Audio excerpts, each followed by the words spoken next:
Pulau Bali yang selama ini dikenal karena ketenangannya perlahan mulai bergolak. Ormas bernama Grip tiba-tiba membuka cabang di Denpasar dengan dalih membantu pengusaha kecil dan melindungi investasi luar. Namun, yang terjadi di lapangan jauh berbeda.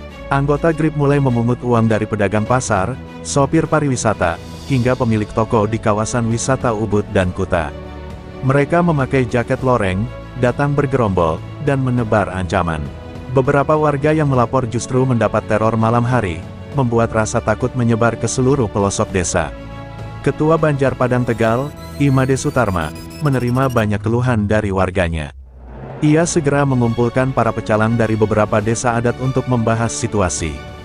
Dalam rapat adat di Balai Banjar, para tokoh adat marah besar mendengar perilaku Grip yang tidak menghormati adat Bali.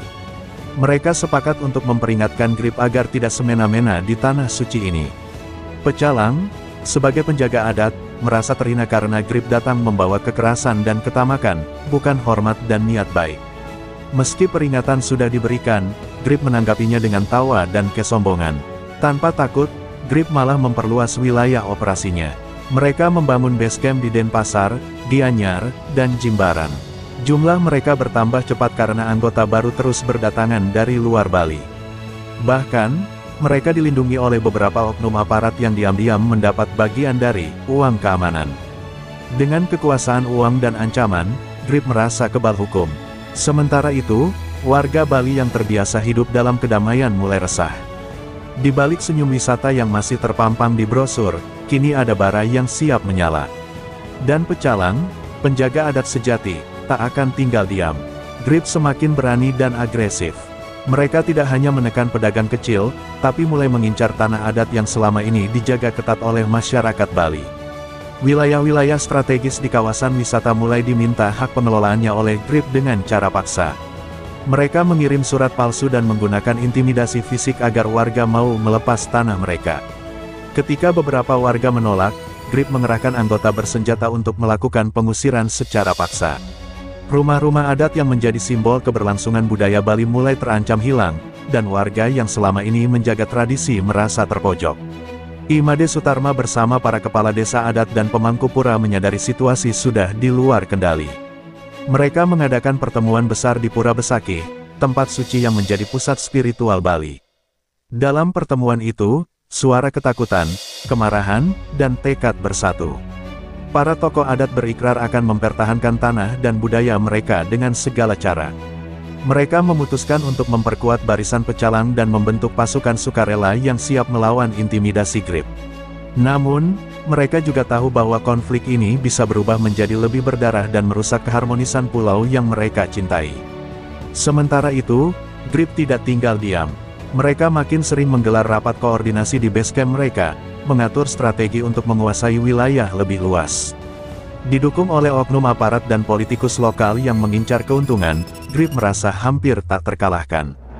Mereka mulai menyebarkan propaganda, menakut-nakuti warga yang pro pecalang dengan ancaman kekerasan hingga pembunuhan. Namun tekad pecalang dan warga Bali semakin kuat. Meski berada di bawah tekanan hebat, mereka siap bertarung demi mempertahankan tanah leluhur dan martabat budaya Bali yang selama ini sudah diwariskan turun-temurun. Ketegangan antara pecalang dan Grip semakin memuncak. Suasana Bali yang dulu damai kini sering diwarnai dengan bentrokan kecil di jalanan. Anggota Grip kerap merusak kios dan kendaraan milik warga yang dianggap menolak mereka. Balasan dari pecalang pun tak kalah keras, mereka melakukan patroli siang dan malam, mengawal desa-desa adat dan mengusir anggota Grip yang mencoba masuk wilayah mereka. Namun, upaya damai yang sempat dicoba pun gagal karena kedua pihak sudah terlanjur curiga dan saling dendam. Bali mulai dikepung oleh bayang-bayang kekerasan yang mengancam keharmonisan pulau tersebut. Suatu malam, sebuah insiden besar terjadi. Seorang anggota pecalang ditangkap dan diculik oleh Grip ketika sedang melakukan patroli di desa Tegal Lalang. Kabar ini menggemparkan warga dan membuat suasana semakin panas. Pecalang segera melakukan pencarian dengan sigap, mengerahkan semua kekuatan mereka. Rasa cemas dan marah meliputi warga yang tak rela melihat anggota mereka menjadi korban penculikan. Tekanan terhadap Grip pun kian berat, tapi mereka tetap menyembunyikan keberadaan korban dengan rapat, menambah ketegangan antara kedua kubu. Konflik ini mulai menimbulkan korban jiwa. Di sebuah bentrokan brutal di wilayah Gianyar, 2 anggota GRIP dan seorang pecalang tewas. Kabar kematian ini langsung menyebar cepat ke seluruh pulau, menimbulkan duka sekaligus kemarahan besar. Warga yang selama ini berharap perdamaian kini mulai bersiap untuk perang terbuka. Di balik hiruk-pikuk itu, ada rasa getir dan ketegangan yang terus membesar, seolah Pulau Bali siap meledak kapan saja. Pecalang berikrar akan membalas semua kekerasan yang terjadi, sementara GRIP semakin menguat dengan dukungan kelompok-kelompok yang tidak jelas asalnya. Ketegangan yang semakin memuncak membuat Pulau Bali diliputi suasana mencekam setiap malam. Di suatu malam yang gelap, kelompok GRIP yang berang karena serangan balik pecalang, melakukan serangan mendadak ke sebuah desa adat kecil di Gianyar. Mereka membakar beberapa rumah, menganiaya penduduk yang dianggap membantu pecalang, dan menculik beberapa warga untuk dijadikan sandera. Suara teriakan dan jeritan warga yang terperangkap menembus sunyi malam, membuat semua orang yang mendengarnya merasa ngeri dan takut. Ini bukan lagi soal pertarungan biasa, melainkan perang yang menyayat hati antara dua kubu yang saling membenci. Di sisi lain, para pecalang yang berduka atas kehilangan keluarga dan warga desa, mempersiapkan diri untuk balas dendam. Mereka mengumpulkan informasi tentang markas GRIP dan mengerahkan anggota terbaik untuk misi penyelamatan. Kesempatan untuk menyelamatkan sandera sekaligus menghancurkan basis GRIP yang menjadi sumber kejahatan itu harus segera dilakukan. Rasa kesedihan berubah menjadi tekad baja. Mereka tak akan membiarkan Bali terus ditindas dan dirusak oleh kelompok yang datang dengan niat jahat. Sementara itu, konflik ini mulai menarik perhatian aparat keamanan dan pemerintah setempat. Namun, kehadiran polisi justru semakin rumitkan situasi karena sebagian aparat terlibat dalam permainan GRIP. Ketidakpastian hukum menambah ketegangan di masyarakat. Pecalang merasa harus bertindak sendiri untuk melindungi desanya dan menjaga kehormatan adat Bali. Dari malam yang sunyi, jejak darah mulai terlihat jelas, pertanda bahwa perang antara pecalang dan GRIP akan semakin brutal dan sulit dihentikan. Setelah berhasil mengumpulkan informasi dari warga yang berhasil melarikan diri, para pecalang mulai merencanakan operasi besar untuk menyelamatkan sandera dan menghancurkan markas GRIP. Mereka bergerak dengan hati-hati, menggunakan pengetahuan mereka tentang medan dan jalan setapak di pulau itu untuk menghindari patroli GRIP dan aparat yang mendukungnya. Pengejaran ini menjadi perlombaan antara hidup dan mati, di mana satu kesalahan kecil bisa berakibat fatal. Ketegangan di antara anggota pecalang semakin meningkat, namun mereka tetap bersatu dalam tekad menjaga keamanan wilayah adat mereka. Sementara itu, GRIP juga meningkatkan penjagaan dan mengerahkan lebih banyak pasukan bersenjata untuk menghadang serangan yang akan datang. Mereka menyiapkan jebakan dan patroli ketat di sekitar markas mereka, memastikan tidak ada yang bisa menyusup tanpa diketahui. Ambisi mereka untuk menguasai Bali semakin menjadi-jadi, didorong oleh rasa percaya diri yang berlebihan dan dukungan dari para oknum yang memiliki kepentingan pribadi. Di balik perlindungan itu, mereka meremehkan kemampuan pecalang yang sudah mengenal daerah ini secara mendalam. Operasi penyelamatan pun dimulai di tengah malam yang gelap. Pecalang menyusup perlahan, menghindari lampu sorot dan suara bising yang bisa membocorkan posisi mereka. Dengan keberanian dan strategi yang matang, mereka berhasil menerobos pertahanan GRIP dan menemukan para sandera yang ketakutan dan lemah. Namun, pertarungan sengit pecah ketika pasukan GRIP menyadari serangan tersebut. Teriakan dan dentuman suara bentrokan memenuhi udara malam, menandai babak baru dalam perang antara pecalang dan GRIP yang semakin memanas. Dalam bentrokan sengit itu, udara malam dipenuhi oleh suara jeritan, dentuman pukulan, dan benturan senjata. Pecalang yang datang dengan tekad kuat berjuang mati-matian melawan pasukan GRIP yang tak kalah brutal. Mereka bertarung bukan hanya untuk menyelamatkan sandera, tapi juga untuk membela kehormatan dan harga diri masyarakat Bali yang telah lama mereka lindungi. Setiap detik menjadi perjuangan hidup dan mati, di mana keberanian diuji hingga batas tertinggi. Meskipun jumlah lawan lebih banyak, ketepatan strategi pecalang dan pengetahuan medan membuat mereka mampu bertahan dan perlahan mendesak mundur pasukan GRIP. Namun, peperangan ini tidak berlangsung tanpa korban. Seorang pemimpin pecalang yang sangat dihormati, Inyoman Jaya, terluka parah saat melindungi sandera dari serangan mendadak. Darah yang mengalir di bawah sinar bulan purnama itu menjadi simbol pengorbanan dan semangat juang yang tak pernah padam. Warga desa yang mendengar kabar luka tersebut terpukul, tetapi juga semakin terpacu untuk bangkit dan bersatu melawan ancaman yang ingin menguasai tanah leluhur mereka dengan sewenang-wenang. Kejadian ini menjadi pemicu semangat baru untuk melanjutkan perjuangan. Sementara itu, Grip yang merasa kekuasaan mereka mulai terancam, melakukan tindakan balasan dengan semakin brutal. Mereka mulai menyebarkan teror dengan melakukan pembunuhan dan penculikan secara acak untuk menakut-nakuti masyarakat. Setiap malam, kabar duka dan ketakutan menyebar ke seluruh pelosok pulau. Namun, meski dikelilingi kegelapan dan bahaya, pecalang dan warga Bali tetap bersatu, dengan tekad kuat menjaga tanah mereka dari tangan-tangan kotor yang ingin menguasai dengan cara kejam dan semena-mena. Setelah insiden berdarah di bawah bulan purnama, suasana Bali semakin mencekam. Malam-malam diwarnai jeritan dan tangisan dari keluarga yang kehilangan anggota mereka akibat tindakan brutal Grip. Tak hanya para pecalang yang menjadi korban, warga sipil pun tak luput dari kekejaman ini. Sebuah keluarga di desa kecil di Karangasem mendapati rumah mereka dibakar dan seorang anak mereka diculik secara paksa. Berita ini menyebar dengan cepat dan menimbulkan kemarahan mendalam di kalangan masyarakat adat, yang selama ini menjunjung tinggi nilai-nilai kebersamaan dan kedamaian. Pecalang yang kini semakin banyak anggotanya menggelar rapat darurat untuk membahas langkah selanjutnya. Mereka sadar bahwa konflik ini bukan hanya masalah fisik, tapi juga psikologis dan sosial yang dapat merusak tatanan budaya Bali secara keseluruhan.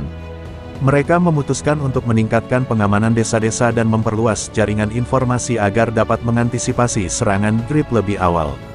Selain itu, mereka juga mulai melakukan pendekatan kepada pemerintah dan aparat yang masih netral untuk mendapatkan dukungan dalam upaya menghentikan kekerasan ini. Namun, jalan menuju perdamaian masih sangat panjang dan penuh risiko. Di sisi lain, Grip tetap mempertahankan sikap arogan dan sembrono. Mereka menganggap bahwa kekuasaan dan intimidasi adalah satu-satunya cara untuk menguasai Pulau Bali. Para pemimpin Grip mulai menunjukkan sisi gelap mereka dengan mengancam warga yang tidak mau tunduk dan mengintimidasi tokoh adat yang menentang mereka. Namun, tindakan brutal mereka justru semakin menguatkan tekad pecalang dan masyarakat Bali untuk bangkit melawan. Konflik ini semakin memperjelas bahwa tidak ada jalan lain selain menghadapi pertarungan yang akan menentukan nasib pulau yang penuh dengan warisan budaya dan sejarah ini. Malam-malam di Bali kini diselimuti ketakutan. Grip tidak hanya melakukan serangan fisik, tapi juga mengirimkan pesan-pesan ancaman yang membuat warga semakin gelisah. Surat-surat anonim berisi ultimatum dan ancaman pembunuhan disebar di berbagai desa, menandakan bahwa kelompok ini tidak segan-segan melancarkan kekerasan kapanpun mereka mau. Pecalang yang sejak lama menjadi pelindung adat dan budaya merasa terpanggil untuk menghalau bayang-bayang kelam yang mengintai kedamaian pulau mereka. Mereka semakin giat mengorganisir ronda malam dan membentuk kelompok patroli di seluruh wilayah agar bisa cepat merespons setiap ancaman. Sementara itu, Grip semakin berani dan nekat. Mereka melakukan aksi penculikan terhadap beberapa tokoh masyarakat dan pemimpin adat yang dianggap menghalangi jalan mereka. Para sandera disembunyikan di tempat-tempat tersembunyi, jauh dari jangkauan aparat yang tidak bisa dipercaya. Hal ini menimbulkan ketegangan yang luar biasa di kalangan masyarakat, terutama keluarga korban yang tidak tahu harus berbuat apa. Kekacauan yang terjadi semakin memperlihatkan bagaimana Grip menggunakan kekerasan dan teror sebagai alat untuk menguasai Bali tanpa memedulikan nasib rakyat. Meski begitu, pecalang dan warga mulai menunjukkan solidaritas yang luar biasa. Mereka saling membantu, menjaga satu sama lain, dan berusaha tetap tegar meski tekanan semakin berat. Rapat-rapat adat digelar untuk membahas strategi perlindungan dan cara menghadapi Grip dengan lebih efektif. Di balik ancaman dan ketakutan, muncul semangat perlawanan yang membara. Bali tidak akan mudah ditaklukkan oleh kelompok yang hanya mengedepankan kekerasan dan kesewenang-wenangan. Pertempuran antara pecalang dan Grip semakin dekat ke titik puncak, membawa pulau itu ke dalam pusaran konflik yang semakin tak terelakkan. Ketegangan antara pecalang dan Grip memasuki babak baru dengan munculnya operasi-operasi rahasia di balik senja Bali. Grip mulai menjalankan strategi perang bayangan dengan melakukan sabotase kecil di berbagai desa, seperti pembakaran lahan, pencurian hasil pertanian, dan penyebaran berita bohong untuk memecah belah masyarakat. Taktik licik ini membuat situasi semakin tidak menentu, sebab warga mulai saling curiga satu sama lain dan kepercayaan terhadap pecalang sedikit terguncang. Namun, para pecalang tetap berusaha meredam konflik internal dengan menjaga komunikasi yang erat dan melakukan pendekatan langsung kepada warga yang terpengaruh. Di sisi lain, pecalang juga mulai membentuk tim khusus yang bertugas melakukan pengintaian dan menyusup ke markas-markas Grip untuk mengumpulkan informasi penting. Perang informasi menjadi senjata utama di tengah kekacauan ini, dan setiap keberhasilan pengintaian memberikan angin segar bagi moral pecalang dan masyarakat Bali. Mereka juga melakukan pertemuan rahasia dengan tokoh adat dan pejabat yang masih netral, berupaya membangun aliansi agar kekuatan GRIP bisa dilawan secara lebih sistematis dan efektif. Namun, risiko tertangkap dan pembalasan kekerasan selalu mengintai setiap langkah mereka. Konflik yang sudah menggores banyak luka ini membuat Bali semakin terpecah dan bergolak. Di balik keindahan alam dan budaya yang kaya, bayangan kelam perang antar kelompok terus membayangi. Warga desa yang selama ini hidup damai kini harus bersiap menghadapi segala kemungkinan terburuk. Setiap senja menjadi penanda waktu di mana ketakutan dan harapan saling bergantian, menunggu siapa yang akan bertahan dan siapa yang akan kalah dalam perang yang penuh luka ini. Pertempuran antara pecalang dan GRIP mencapai titik puncaknya saat insiden berdarah terjadi di Desa Tabanan, sebuah kawasan strategis yang selama ini menjadi salah satu benteng pertahanan pecalang. Pada malam itu, GRIP melancarkan serangan besar-besaran dengan kekuatan penuh, menyerbu desa dengan senjata tajam dan benda-benda keras, tanpa memedulikan warga sipil yang menjadi korban dalam serangan brutal tersebut. Suasana menjadi kacau, api berkobar di beberapa rumah, dan jeritan ketakutan memenuhi udara malam. Pecalang yang bertahan dengan gigih mengalami kerugian besar, namun semangat mereka untuk melindungi tanah leluhur tetap menyala. Di tengah kekacauan tersebut, terjadi pembunuhan tragis yang mengguncang hati masyarakat Bali.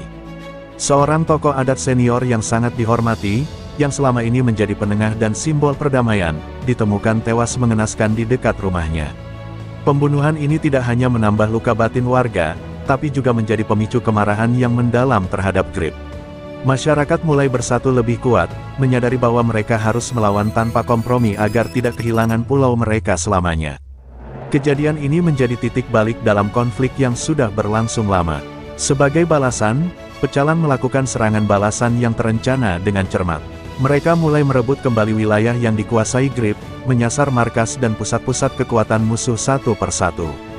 Perang ini semakin keras dan tak kenal ampun, dengan setiap pihak berusaha mempertahankan eksistensi dan wilayahnya.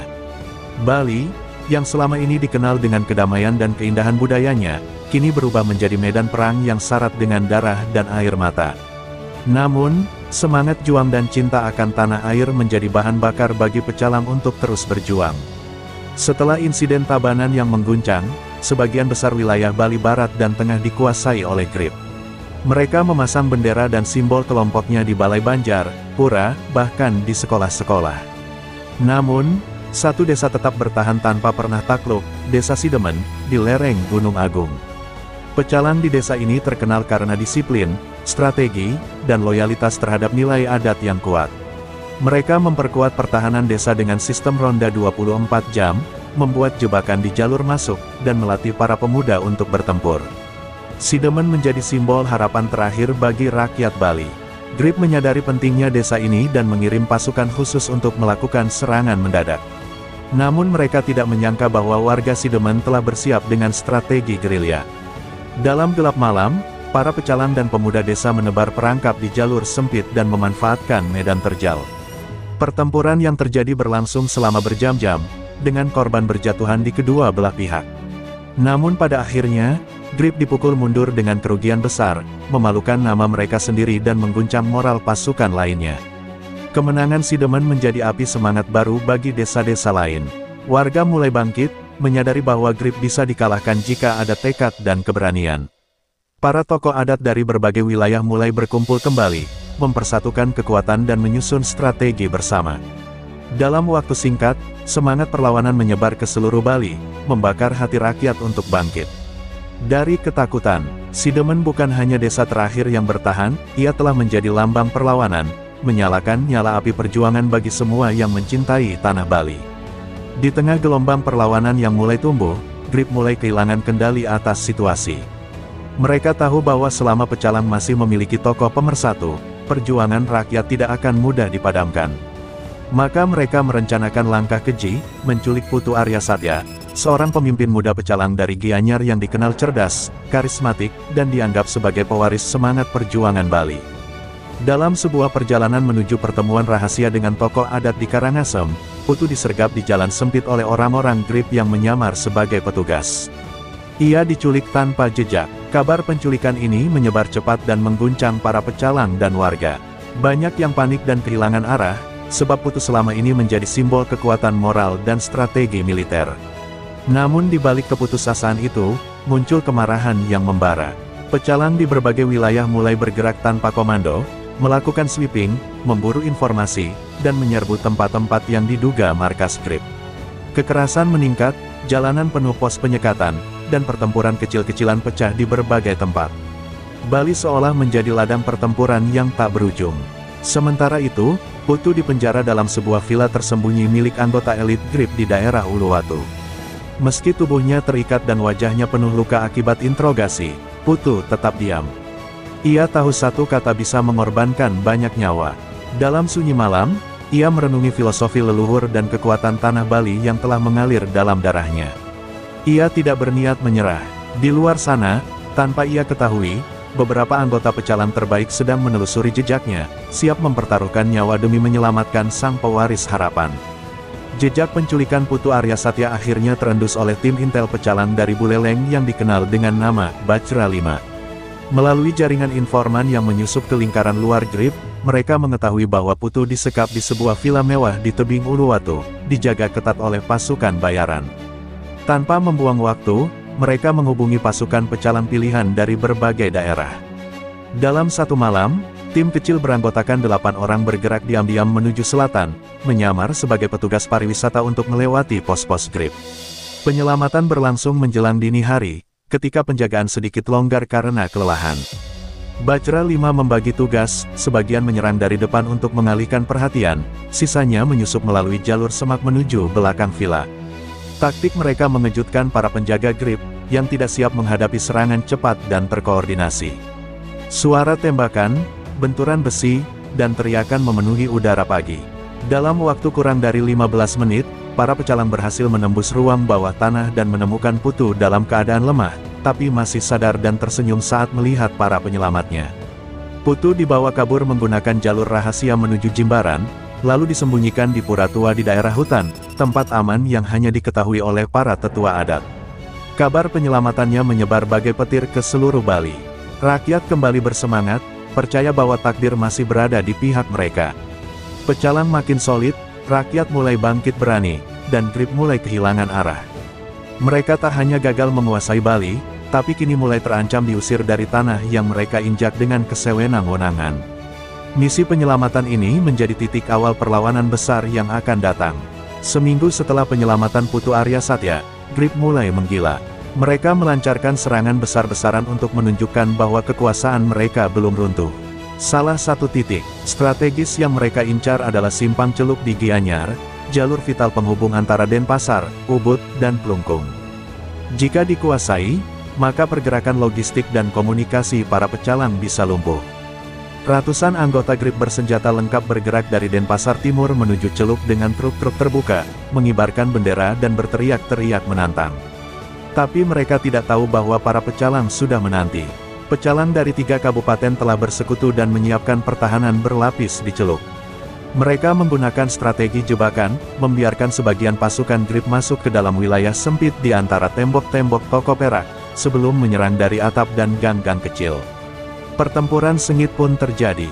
Batu, bambu runcing, senapan rakitan, bahkan molotov dilemparkan dari berbagai sudut. Pecalang menggunakan taktik gerilya kota yang telah mereka pelajari dari pengalaman masa lalu. Darah tumpah di jalanan, namun semangat tak pernah padam. Dalam waktu 3 jam, simpang Celuk menjadi neraka bagi GRIP. Mayat berserakan, kendaraan mereka terbakar, dan sisanya kabur meninggalkan peralatan dan senjata. Kemenangan ini membuat seluruh Bali Timur bersatu mendeklarasikan diri bebas dari kendali GRIP. Putu Aryasatya hadir langsung di lokasi pasca bentrokan, memberikan pidato yang menggetarkan hati rakyat bahwa tanah Bali akan dipertahankan sampai tetes darah terakhir. Kini GRIP benar-benar terpojok, mereka kehilangan arah, moral pasukan runtuh, dan kekuatan pecalang tak bisa dianggap remeh lagi. Kekalahan memalukan di simpang Celuk membuat para petinggi GRIP saling menyalahkan. Di tengah tekanan itu, mulai muncul benih perpecahan di internal organisasi. Beberapa komandan lapangan mulai mempertanyakan arah perjuangan mereka yang dianggap tak lagi berdasarkan ideologi, melainkan sekadar kepentingan pribadi segelintir elit. Salah satu tokoh penting Grip, Arman Cobra, mantan preman pelabuhan yang kini menjabat sebagai koordinator lapangan, mulai membuka komunikasi diam-diam dengan pihak pecalang melalui utusan adat. Arman tahu bahwa bila terus seperti ini, seluruh pasukan Grip hanya akan menjadi tumbal keserakahan. Sementara itu, intelijen pecalang yang dipimpin Wayan Dirga berhasil menyusupkan dua mata-mata ke dalam lingkaran dalam Grip. Mereka mendapatkan informasi bahwa Grip sedang merancang aksi balas dendam besar-besaran terhadap rumah-rumah tokoh adat di Bangli dan Klungkung. Namun karena informasi ini datang bersamaan dengan kabar bahwa Arman Cobra berniat membelot, para pimpinan pecalang dihadapkan pada dilema, apakah harus menyerang lebih dulu atau membuka jalan damai melalui Arman. Akhirnya, mereka memilih mempercepat rencana kontra serangan dengan bantuan dari dalam. Di saat yang sama, Arman Cobra mengadakan pertemuan rahasia dengan perwakilan pecalang di sebuah pura tua di Karangasem. Dalam suasana tegang dan penuh curiga, Arman menyampaikan niatnya menyerahkan informasi markas pusat Grip di Nusa Dua, tempat semua senjata berat dan dokumen penting disimpan. Sebagai imbalannya, ia meminta perlindungan bagi keluarganya yang selama ini hidup dalam bayang-bayang kekerasan. Dengan keputusan berani ini, Arman resmi menjadi duri dalam daging Grip, dan sebuah babak baru dari peperangan ini pun mulai terbuka. Dengan informasi rahasia dari Arman Cobra, pasukan elit pecalang yang dikenal sebagai Gada Siwa, mulai menyusun strategi penyerangan ke markas utama Grip di Nusa Dua. Lokasi itu dijaga ketat, dikelilingi pagar kawat, kamera pengawas, dan patroli bersenjata. Arman memberi sketsa tata letak dalam dan titik-titik buta pengawasan, termasuk jalur pembuangan air yang bisa dipakai menyusup. Penyerangan direncanakan dilaksanakan malam purnama, ketika banyak pasukan Grip melakukan ritual di luar markas, menyisakan celah keamanan. Serangan ini menjadi taruhan besar, jika gagal, seluruh perlawanan bisa runtuh. Tepat tengah malam, puluhan pecalang bersenjata tradisional dan modern bergerak dalam senyap. Mereka menyusup lewat jalur air, menyamar sebagai pekerja dan petani di sekitarnya. Begitu berada di dalam, mereka bergerak cepat melumpuhkan pos jaga satu persatu. Di luar, para pecalang lainnya menciptakan gangguan di pos luar agar perhatian penjaga terpecah. Ledakan kecil di pintu barat menjadi sinyal, Gada Siwa menerobos ruang penyimpanan senjata dan berhasil mengamankan dokumen penting, daftar anggota Grip, serta bukti aliran dana dari luar Bali. Pertempuran berlangsung sengit, tetapi terorganisir. Grip yang tak siap kehilangan kendali. Dalam waktu 2 jam, markas mereka di Nusa Dua jatuh ke tangan pecalang.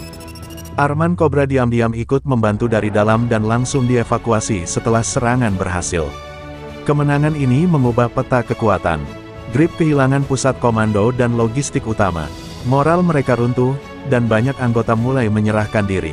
Sementara itu, pecalang menyebarkan bukti-bukti ke media dan masyarakat adat, membuktikan bahwa Grip bukan pejuang rakyat, tapi perusak tatanan Bali. Kekalahan di Nusa Dua membuat sisa pasukan Grip yang masih loyal menjadi beringas. Mereka bergerak tanpa komando, mengandalkan dendam dan kekacauan. Kelompok paling radikal pimpinan Bayu, Srigala, menyasar Buleleng, daerah utara Bali yang selama ini relatif damai. Mereka membakar balai Banjar, menyandera tokoh adat, dan menculik ketua desa Pajero Suta yang dikenal sebagai penyokong kuat pecalang. Malam itu, Buleleng berubah jadi neraka. Warga desa melarikan diri ke hutan, suara tembakan dan jeritan menggema di antara pohon-pohon kelapa dan ladang kering.